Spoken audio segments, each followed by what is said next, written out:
Salut. Alors aujourd'hui, je vais aller déchaumer pour donc là c'est la préparation hein, pour les coltas et je vais aller remettre un peu de gasoil dans le tracteur parce que j'ai déjà commencé à déchaumer un peu et pour être tout à fait franc, le tracteur il prend cher là.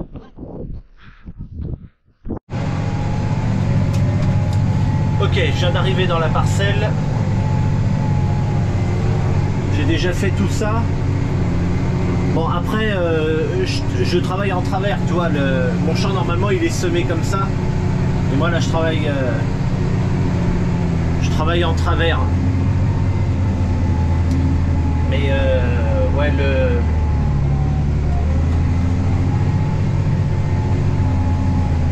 le tracteur en a ses pleines culottes comme on dit. En fait j'ai un peu de patinage. Des fois j'ai jusqu'à 1,5 voire 2 km/h de patinage. Je le vois parce que je compare la vitesse entre ce que m'affiche le tracteur et puis ce que m'affiche le GPS. Des fois j'ai quasiment 2 km/h d'écart. Enfin bon. Et il a accéléré tout le temps 1800, 1900 tours en permanence. Donc là je fais un déchaumage sur quasiment 20 cm de profondeur. Et puis dès que j'ai terminé ma parcelle là, je sèmerai les colzas dans la foulée. Alors ça fait du très bon travail quand même hein.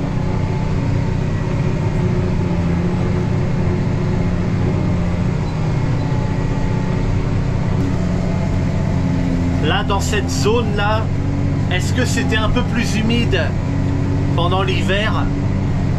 Mais là le tracteur il en chie ici là. Tout à l'heure tu vois, je suis à 5,5 à l'heure là. Il patine tellement.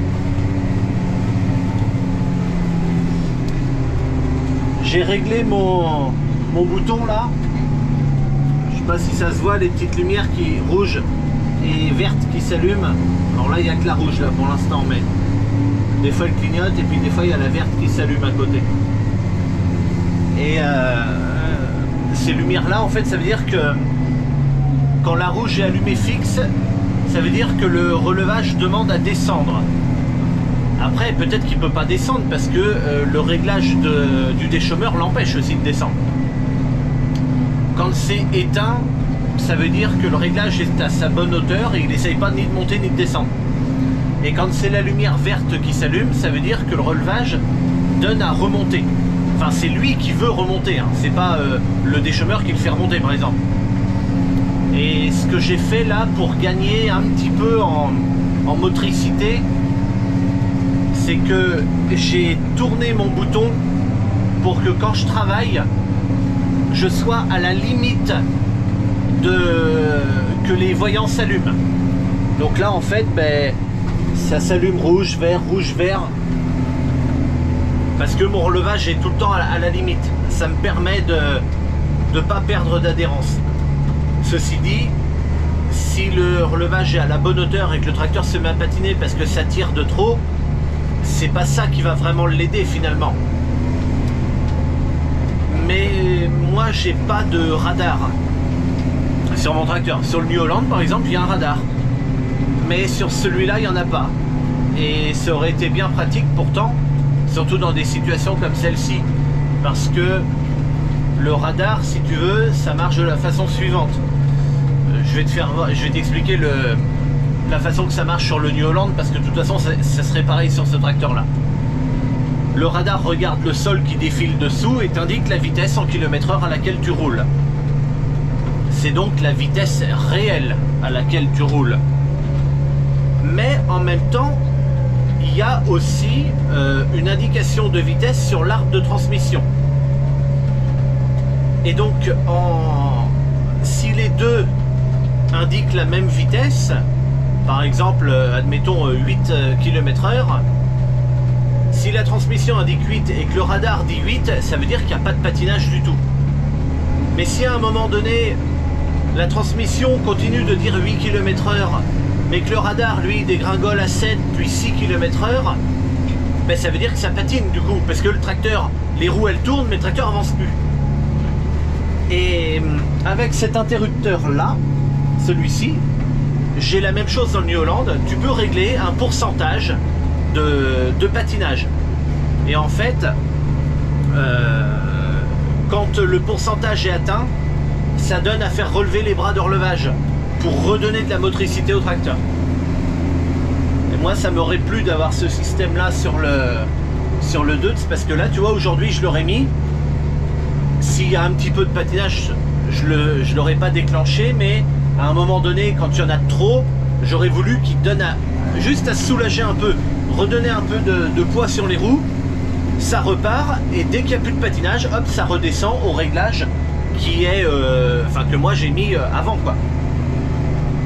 Ça marche très très bien, mais bon, c'est pas, ça y est pas sur ce tracteur là, donc là j'ai mis le pare-soleil derrière parce que le soleil il est devant là, et autant quand je roule vers là ça va à peu près.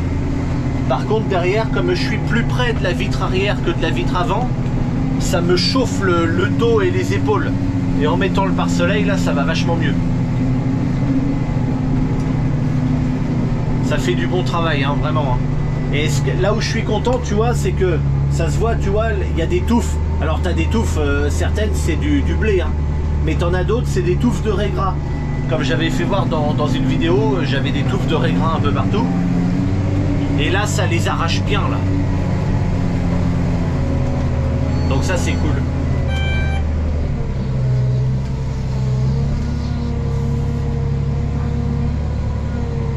Allez, hop, demi-tour. Pour faire demi-tour, je le fais à la main. Je me sers pas du dispositif du GPS. Je m'en sers pas parce qu'en fait je veux faire des demi-tours, tu vois, je veux pouvoir déchaumer jusque le plus loin possible vers l'avant, tu vois, vers la haie.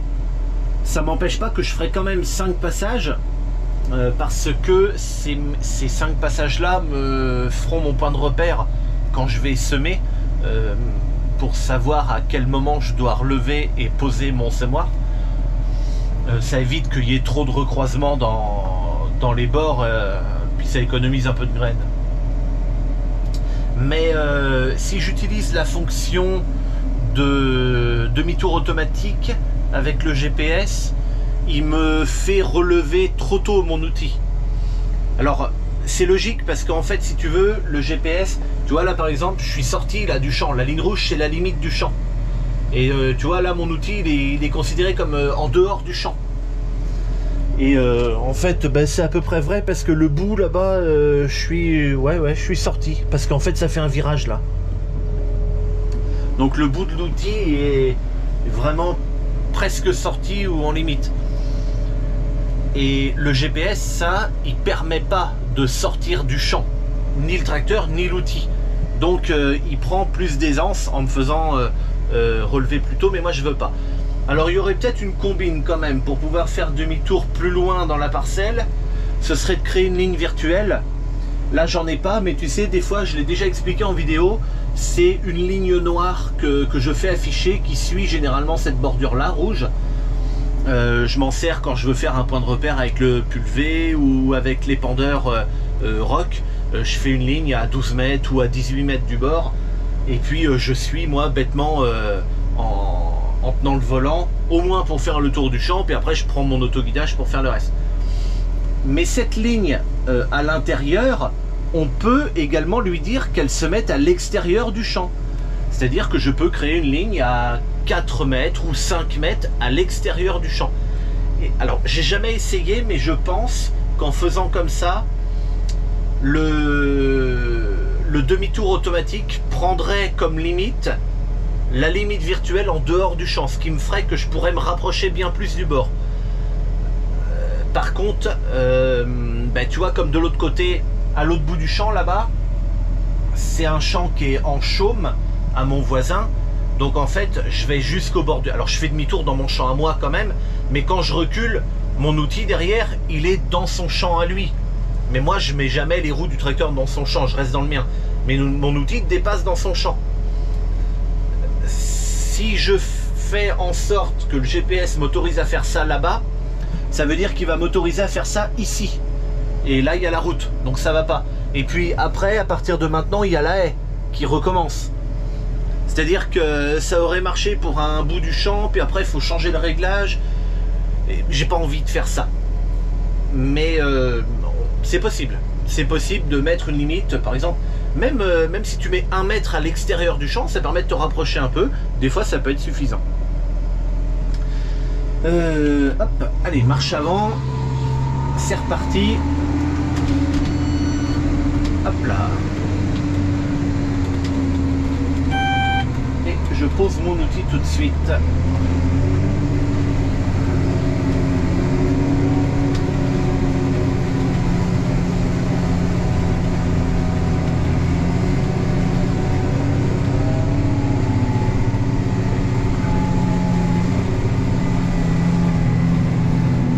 Quand même du patinage. Après, étant donné que ça a été déchaumé et que c'est dur en bas, enfin en dessous quoi, le sol est un peu dur, c'est sûrement peut-être pour ça que j'ai du patinage. Et là je vais semer directement là après. C'est pour ça d'ailleurs que je fais mon déchômage en travers. C'est parce que je l'ai déjà expliqué dans une autre vidéo, mais le dernier passage d'un outil avant de semer, je le fais toujours en travers. Encore que ce déchômeur là, ce serait pas grave parce que comme il a des rouleaux barres à l'arrière, ça fait des traits horizontaux. Mais je le passe toujours en travers parce que si jamais... ça m'est déjà arrivé d'avoir le souci, c'est que j'avais passé un coup de 4 par exemple, donc le déchômeur à disque, un peu avant de semer. Alors je me rappelle plus ce que j'avais semé, mais on s'en fout. Un peu avant de semer, peut-être bien des colzas. Et ensuite je sème, et j'avais pas encore l'autoguidage. Et je semais avec mes traceurs. Et bien à des moments, j'arrivais pas à savoir entre les lignes que m'avait fait mon déchômeur et puis la ligne que me faisait mon semoir, mon traceur, et ben j'arrivais pas à distinguer. Et ça m'a posé des problèmes ça. Et à partir de ce moment-là, j'ai décidé que le dernier passage juste avant de semer se ferait en travers. Et comme ça, au moins, il n'y aura plus de problème. Mon traceur va passer et ça me fera une ligne bien distincte du coup de déchômage qui a été fait avant. Il n'y a pas besoin que l'angle soit très élevé, mais il faut pas que ça soit dans la même ligne. Enfin, dans le même axe plutôt. Et depuis que je fais ça, ça marche bien. Puis maintenant, bon, j'ai l'autoguidage, donc à la rigueur, j'aurais même presque plus besoin de faire ça.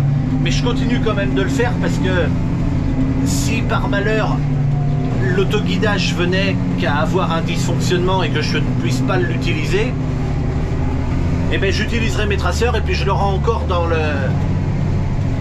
Je serai encore embêté, quoi, pour le dire comme ça, avec les mêmes problèmes que j'avais avant qui ont fait que je voulais plus faire comme ça. Donc ce serait con. Là il en chie là. Il doit y avoir des veines de terre à des moments parce que le tracteur il roule et à un moment pff, il s'écrase comme ça là. Et puis hop, ça repart, mais il doit y avoir des veines, tu sais, qui sont un peu plus dures. Et ça le soigne, hein, le tracteur.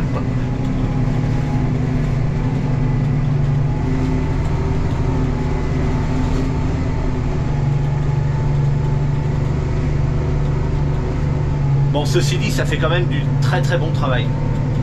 Et là, pour le coup, ça me fait plaisir.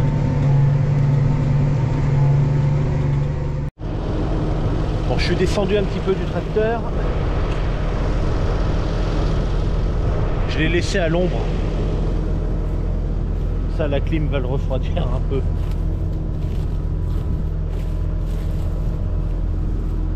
Tu vois le problème de ces rouleaux là, surtout celui-là, l'autre ça le fait pas, mais ben, c'est qu'il y a des... Bon ça c'est de la terre ça. Mais tu vois il y a des cailloux qui viennent se coincer dedans. Là ou là. Alors de temps en temps il faut le... Avec une barre et puis le marteau, ben, ping ping ping ping, on les enlève. La plupart du temps c'est assez facile à enlever. Et puis ben, des fois on n'arrive pas à les enlever. Et puis il faut casser les cailloux en plusieurs morceaux pour les sortir de là-dedans. Mais dans le gros rouleau là, ça arrive jamais. Là il y a une motte de terre qui est dedans, sèche là. Ah ben elle vient de descendre. Voilà.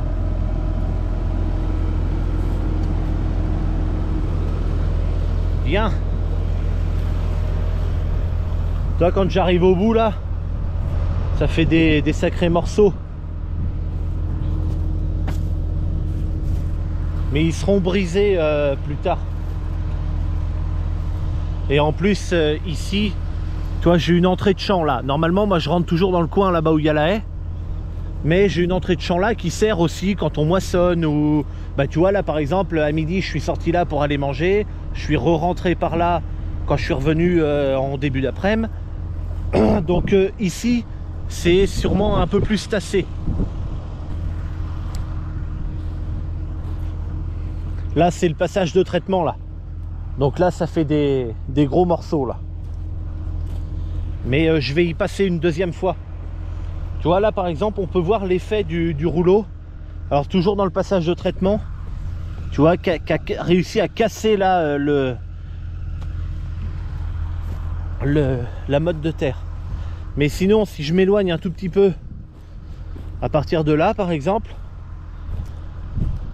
ici on peut retrouver alors il y a des mottes hein, quand même un peu grosses, ben, parce que le dessous est très tassé hein. Je veux dire c'était du blé, il a été implanté en octobre, encore que non ici ça a été implanté, oui, enfin, bon, ça a été fait en novembre tu parles, et il a tout le temps plu dessus, fait que ça a tassé ça a vraiment tassé le sol. Bon par contre ça fait vraiment du bon boulot. Je descends assez bas quand même hein, dessous, mais c'est le but d'aller chercher un peu plus bas. Cette année si j'avais eu un décompacteur, eh ben, je l'aurais utilisé. Mais j'en ai pas, j'arrive pas à trouver ce que je veux. J'ai téléphoné même aux concessions, voir si les représentants ils pouvaient avoir peut-être par leur réseau à eux, s'ils pouvaient essayer de trouver ça. Juste par curiosité, j'ai demandé combien ça coûtait un œuf en 4 mètres. Un œuf en 4 mètres sans vraiment d'équipement particulier hein. Par contre c'est une sécurité hydraulique dessus. Alors est-ce que c'est plus onéreux que les sécurités ressorts? Je pense que oui, mais bon voilà, c'est une sécurité hydraulique et il était à 18 000 €. Il y avait mais je crois qu'il n'y avait même pas d'équipement dessus, juste ça. Il n'y avait même pas de rouleau, je crois. Moi je m'en rappelle plus, mais je crois qu'il n'y avait pas de rouleau, juste le décompacteur, 2 roues à l'avant quand même, 2 roues de jauge quoi, 2 roues de maintien forcément, et puis une sécurité hydraulique, sécurité non-stop hydraulique. 18 000 balles. Mais moi j'ai pas besoin de ça. Moi je veux même un vieux décompacteur, mais je veux un machin qui fasse son boulot quoi. Mais je veux quand même une sécurité non-stop ici, parce que autant j'ai des parcelles où même une sécurité boulon ce serait largement suffisant, autant j'en ai d'autres une sécurité non-stop ce serait quand même mieux. Ceci dit, moi je préférerais avoir une sécurité à ressort. Je sais pas pourquoi, mais la sécurité à ressort me plaît plus que la sécurité hydraulique. Donc en même temps j'en profite pour incorporer, tu vois ce qui est blanc là, tout ça, la marne qui a été épandue à hauteur de 3 tonnes à l'hectare il me semble. Et en plus, mon engrais PK 02020 que j'ai épandu hier, tout ça, ça va se retrouver incorporé dans le champ. Ça sera aussi bien plutôt que ça reste en surface. Et donc voilà, l'engrais c'est du, donc le 02020 c'est de la potasse, c'est du phosphore. Et puis la marne, c'est fait pour faire remonter mon pH qui est trop acide. Et donc ben, je mets ça, avant je mettais de l'Irimag, j'en ai parlé dans une vidéo précédente. Avant je mettais de l'Irimag qui est très adapté pour chez nous, mais qui ne va pas assez vite à faire remonter mon pH à mon goût. Donc je mets de la marne qui va plus vite. Et quand j'aurai à un moment donné, ben, si j'arrive à faire remonter mes taux machin, je repasserai certainement sur de l'Irimag. L'Irimag ça va bien. En tout cas chez nous, ça va bien quand le champ sont à peu près bien. Et l'Irimag, tu le mets à 3 tonnes à l'hectare, ça va bien pour faire de l'entretien. Pour faire de l'entretien, pour entretenir. Mais voilà. Alors que là, moi, je veux vraiment corriger. J'ai vraiment une action de correction que je veux faire d'abord. Et après, je repasserai sur de l'Irimag pour faire mon entretien et puis que ça bouge pas trop après. Bon allez, ça fait du bien de descendre un petit peu, de marcher comme ça là. Je le fais de temps en temps parce qu'à un moment donné, rester assis dans le tracteur sans bouger, machin.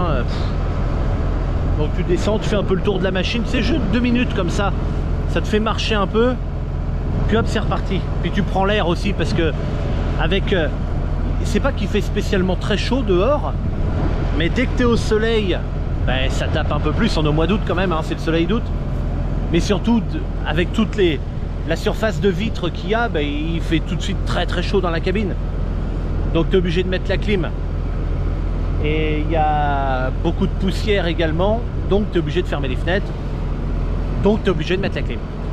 Et l'air en conserve, ça me dérange pas trop, mais bon, au bout d'un moment, j'aime bien respirer l'air de dehors aussi, quoi. Bon, si je prends le champ en travers, c'est qu'il y a une autre raison. Tu vois les passages de traitement là, c'est des passages qui sont assez compactés, surtout cette année. Et je veux pas me retrouver, comme l'outil fait 4 mètres et puis que mon semoir fait 4 mètres, je vais me retrouver dans les mêmes passages que le semoir de toute façon. Et c'est un problème parce que si je me retrouve dans un passage de traitement d'un bout à l'autre, si le déchemeur n'arrive pas à s'enfoncer correctement, il y a peu de chances que ça arrive parce que il faut dire que le Senius c'est un déchemeur qui est très très lourd. Mais si jamais il avait une difficulté à s'enfoncer, eh bien toute la ligne serait mal faite. Donc en prenant en travers, quand ça arrive dans le dur, ben, les dents elles sont déjà à leur bonne profondeur, donc ça tape dedans. Et même si ça voulait demander qu'à remonter un peu, ben ça pourrait pas parce que à chaque fois tu as 1 ou 2 dents en même temps dans le dur. Donc ça suffirait pas pour faire remonter le déchemeur. Et c'est pour ça aussi que sur mes 2 bouts de champ, je vais plus loin que le passage de traitement exprès pour le prendre aussi lui avec de travers. Bon, ça avance bien, j'ai fait d'après le GPS 67% de ma parcelle. Ça va pas très vite, hein. Je fais 2,5 hectares à l'heure. Hein. Et encore, 2,5 hectares à l'heure, c'est en instantané. C'est-à-dire que si je prends en compte mes demi-tours dans les bouts de champ, peut-être bien que ça redescend à 2 hectares à l'heure. Donc ça va pas très vite. Mais ça fait rien. Je m'en fous. Je préfère que ça aille pas très vite et travailler bien. Voilà. Je regarde souvent dans ce rétroviseur là. Parce que ce rétroviseur là, je regarde directement mes rouleaux derrière. Comme ça, s'il y a un caillou qui se coince dedans, ben, je le verrai. J'ai pas besoin de me retourner toutes les 5 secondes. Alors je me retourne souvent hein, quand même. Mais avec le rétroviseur, je peux me permettre de me retourner moins souvent que je le ferais si j'en avais pas. Également, mes rétroviseurs là, je vois le bout de mon rouleau. Et puis pareil ici, ça me permet des fois que s'il y a de la poussière, par exemple hier, j'avais la poussière pile dans le cul et ça revenait tout vers le tracteur. Et je voyais pas grand chose dans celui-là. Mais dans les rétros du côté, j'arrivais à voir un petit peu le bout du rouleau qui tournait. Et comme ça, j'arrivais à distinguer quand même si ça se passait bien ou pas. Là, je suis à 11 litres de consommation, 11 litres de carburant à l'hectare. J'ai jamais fait une consommation comme ça. C'est c'est assez impressionnant quand même. Mais enfin, ça fait rien. Cette année, je vais en bouffer du gasoil apparemment.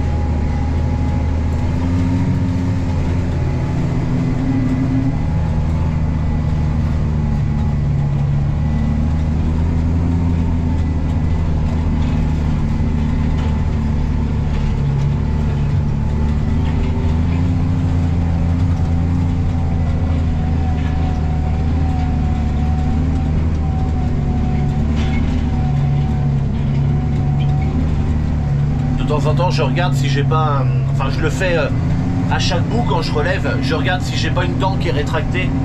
Ça veut dire que le boulon de sécurité serait coupé en fait et la dent aurait remonté. Pour l'instant, j'en ai pas encore eu. Bon, c'est vachement rare hein. Mais ça arrive bien une fois par an, on va dire. Donc bon, une fois, peut-être 2 fois dans l'année.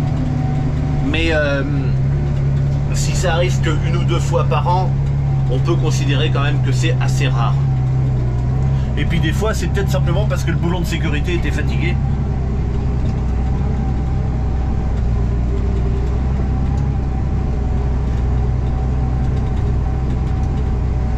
Là, j'avais ralenti un peu, je vais réaccélérer.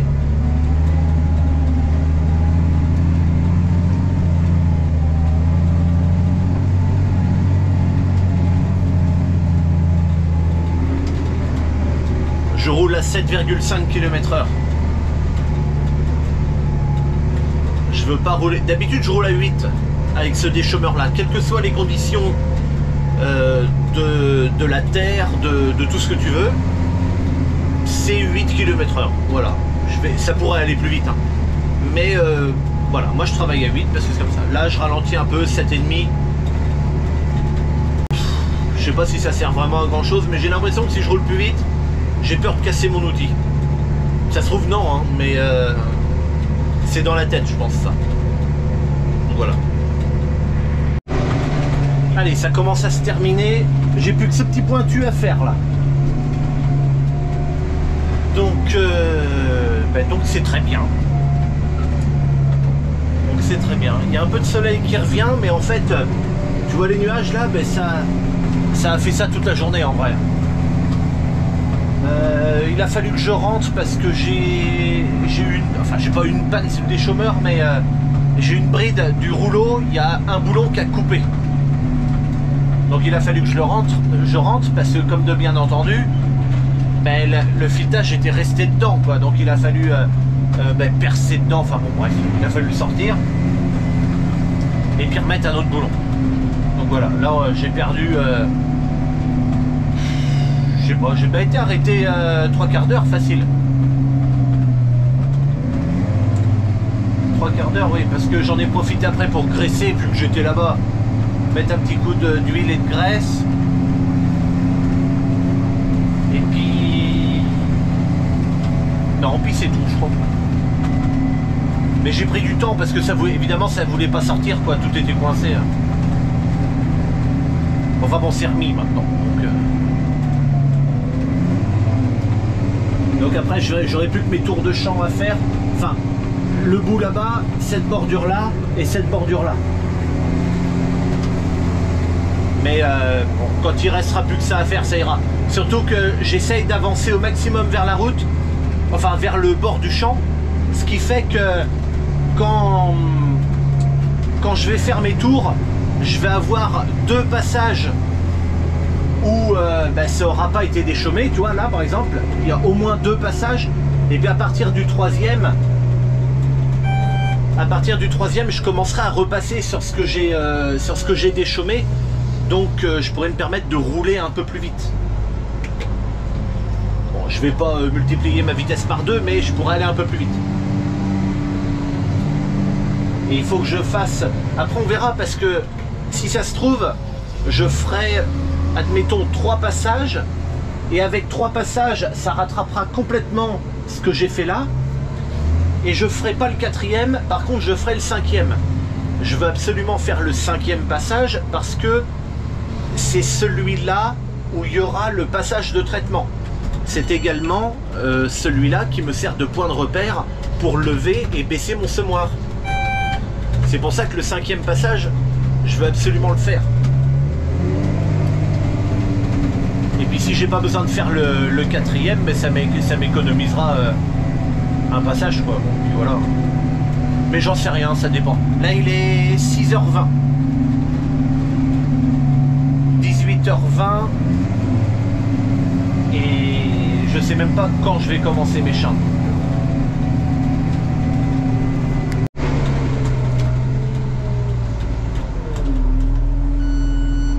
Allez, hop. Terminé.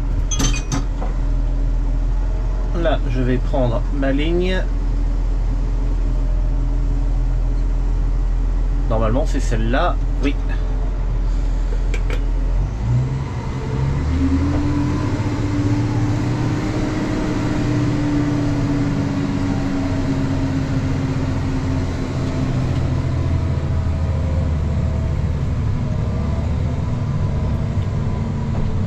Le déchaumeur et le tracteur sont dans un état. Et ça, c'est de la poussière. Même quand je vais le replier, ça tombera pas parce que cette poussière-là, si tu veux, elle est, il a plu par-dessus pendant que je travaillais là. Et puis voilà, maintenant c'est collé. Il n'y a plus que le jet d'eau pour virer ça. Enfin bon, ça fait rien. Allez, hop.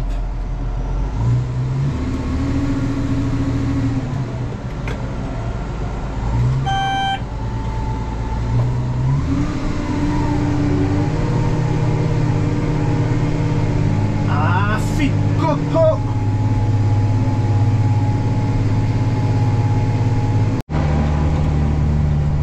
Putain, dis donc, je viens de passer à côté des arbres là. Putain, ça tire. Qu'est-ce que c'est tassé le long des arbres?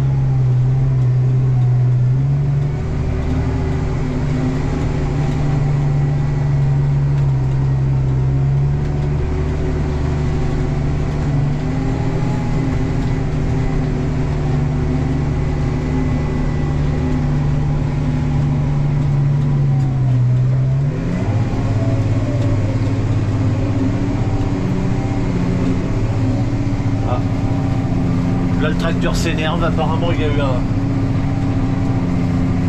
Ça devait tirer là, je pense. Bon.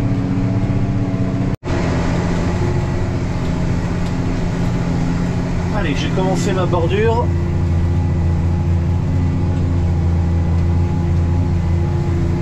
Bon, ça se passe bien.